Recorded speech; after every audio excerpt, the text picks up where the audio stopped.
don't like it. I'm not happy about it because I appreciate her and what she has meant to me, what she has meant to the show, what she has meant to the network, what she's meant to the business. Stephen A. Smith didn't just sit back when Molly Qerim suddenly left ESPN. He stood up to the network's top bosses, demanding they treat her fairly and pay her what she deserved. But this wasn't just about Molly. It revealed a deeper problem with how ESPN treats its on-air talent. Molly's sudden exit shocked everyone, but the real story behind it is full of drama, power struggles, and hidden tensions at the network. Molly, who had been the face of First Take for almost 10 years, didn't get a big farewell or emotional goodbye. She simply walked out. According to Stephen A., her exit wasn't planned, it happened fast, which usually means something serious went wrong. And by speaking out, Stephen A. risked his own reputation to call out the network's unfair treatment.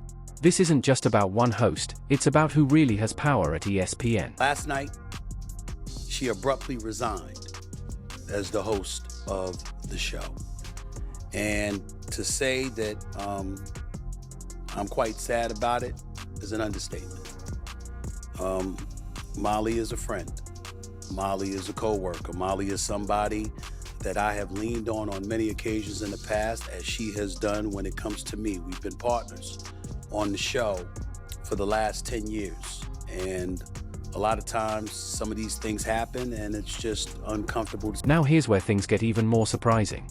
Stephen A. Smith, who earns $20 million a year from ESPN, started making comments that seemed like they were aimed at Molly.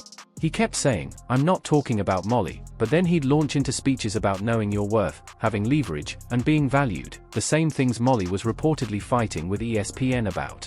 So, even though he claimed he wasn't talking about her, his words told a different story. We don't get to define our own value. We don't get to define our own worth. We don't get to sit there and summarily say, this is who I am and this is what I'm going to do. And guess what? I don't give a damn what anybody say unless you have the leverage to do it. Let's be honest, Stephen A. was talking about Molly, whether he said her name or not. And he wasn't just sending a message to her, he was calling out ESPN, too. Look at the timing. Right when reports came out that Molly was offered $2 million a year by a rival network, Stephen A. went on air talking about how you can't just ask for more money unless you have leverage. That didn't feel like a coincidence, it felt like pressure, and let's face it, if anyone at ESPN has the power to challenge the top executives, it's Stephen A. He's their biggest star and highest paid personality. If he says, pay Molly what she's worth, the network has to take it seriously. But here's the twist, instead of protecting Molly, he may have made things worse.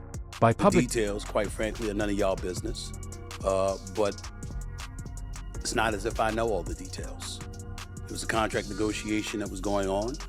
ESPN certainly did not want to lose her, but in the end, she made a decision to walk away from the show effective immediately. As you see from her Instagram post, her Instagram story last night, to be blunt, it came as a shock.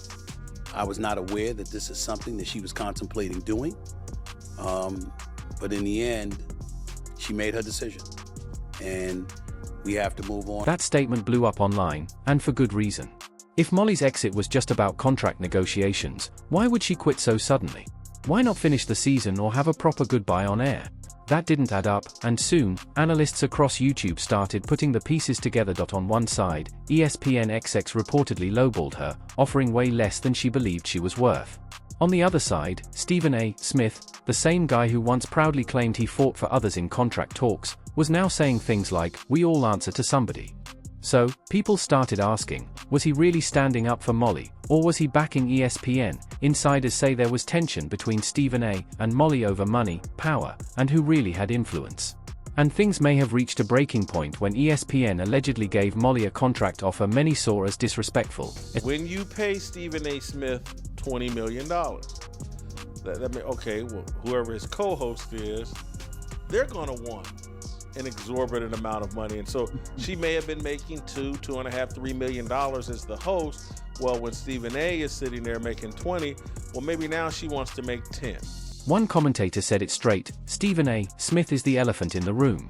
His massive $20 million salary sets the tone for everyone else at ESPN. So naturally, when his co-hosts, like Molly, see that number, they start asking for more too. But ESPN doesn't want to pay them at that level, and that creates serious tension. In Molly's case, that tension may have pushed her to walk away. Now here's where the real drama comes in. Stephen A. tried to make it seem like Molly's exit was just her personal choice, saying it was her story to tell. But the pattern tells a different story. Just weeks earlier, he was proudly talking about how he helped Shannon Sharpe get his deal at ESPN. He's gone public supporting others before, so why not Molly? Was it because ESPN's top bosses shut him down? Or was he just not willing to risk his own standing to go to bat for her? That's what makes this story explosive. For once, the mask slipped. Stephen A., the face of sports media, was caught between staying loyal to a co-host and staying in good standing with the network that signs his checks. In the end, Molly's out. Stephen A. is still in. The network still holds the power, but here's the twist many missed. By turning Molly's exit into a conversation about contracts and leverage on live TV, Stephen A. may have accidentally revealed that he did try to step in. When he says things like, "We all answer to somebody," or "You need leverage to define your worth," what he's really saying is, he fought, and he lost.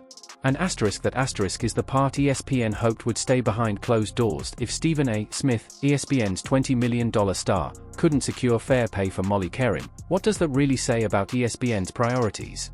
It shows that the network values protecting its profits more than supporting the very people who help build and sustain its brand, and that's what this story is really about.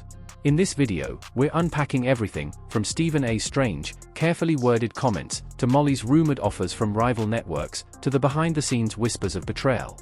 Because the deeper you dig, the more it all starts to make sense. Stephen A. did confront ESPN's top brass, but when the dust settled, Molly was the one who walked away. And here's the most shocking part, the real fallout might still be coming. Molly Qerim's exit wasn't just another resignation. It was the spark that set off something bigger, a ripple that could turn into a tidal wave. And the irony? The one person who may have been able to stop it, Stephen A. Smith, ended up becoming the center of the backlash. Think about it. For over 10 years, Molly held first take together. She wasn't just a moderator, she was the show's balance. She kept Stephen A.'s rants from going off the rails, managed fiery debates between Max Kellerman and others, and created the space where everyone else could shine. She gave first take its rhythm and structure, but when it came time to renegotiate her contract, ESPN reportedly treated her like she was disposable. That's not just a theory, her sudden, silent departure says a lot. If it had been a respectful parting, ESPN would have given her a big send-off, a farewell show, tribute clips, something. Instead, she vanished overnight, and news of her leaving leaked before she even addressed it herself and Stephen A. He went on air and made it sound like it was just her choice, her issue.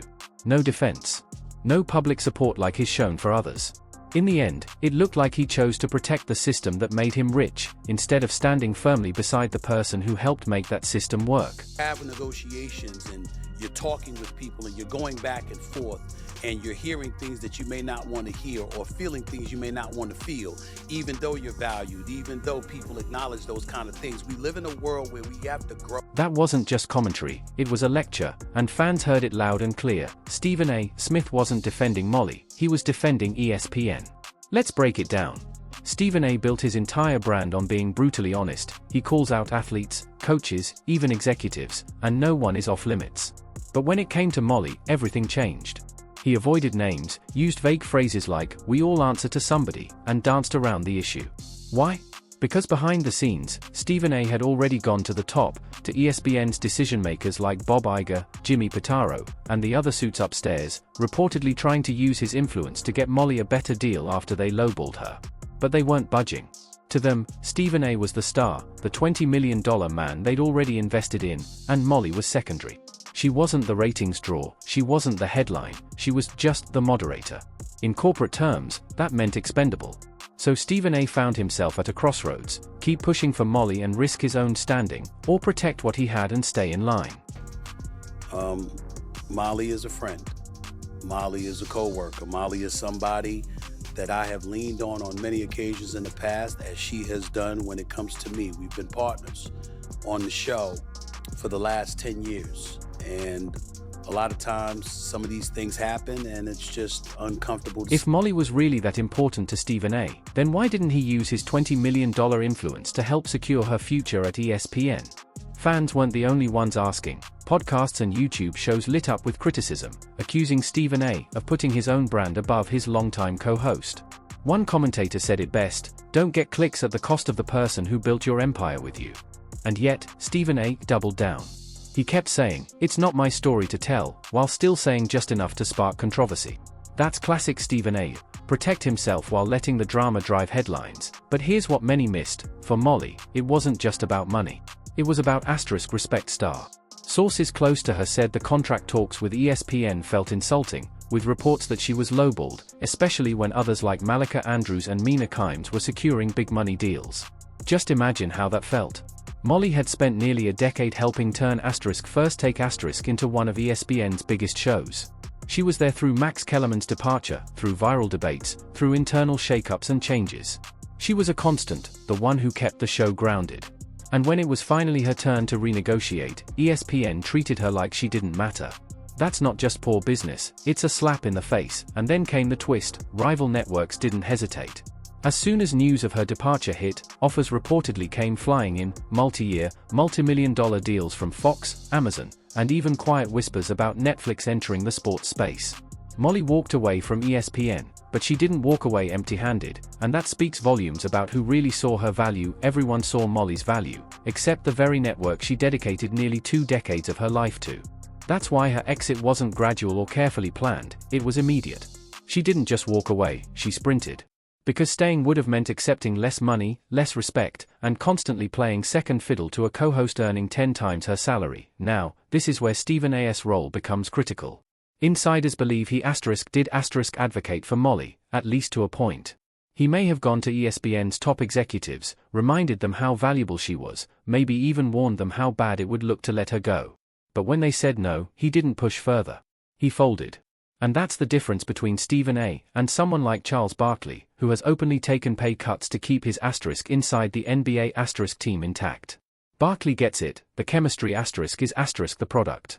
Stephen A., on the other hand, hasn't shown he's willing to sacrifice even a small piece of his massive $20 million deal to keep his team together. So when Stephen A. says, "We all answer to somebody," what he's really saying is, "I tried, but my bosses said no, and I wasn't going to risk my own deal for her." And that's the heartbreaking part of this whole situation. Because Molly never wanted her exit to go public the way it did. She even posted that she was disappointed the news leaked early.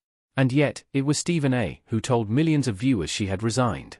Whether he meant to or not, he became the face of her departure, and here's the painful irony: the same man who built his reputation on loyalty, who bragged about going to war for his colleagues, is now being accused of letting one of his closest allies down when it mattered most. So the question people are now asking is this: was Stephen A. wrong for protecting his own bag? Or was ESPN so ruthless that even he couldn't save her? That debate is still raging online. But one thing's clear: this was never just a Molly versus ESPN story. It's a story about power, loyalty, money, and what happens when all three collide. That it's a case study in how corporate America chews up even its most loyal talent the moment the numbers don't line up. And the most telling part? Stephen A., the loudest voice in sports media, went quiet when it mattered most. So ask yourself this: if Stephen A. couldn't protect Molly, someone he called a partner and ally, can he even protect himself? And when ESPN's empire finally starts to crack under its own weight, will he be the last man standing, or just the next one out the door? If you found this video insightful, go ahead and click on any of the cards on your screen for more deep dives just like this.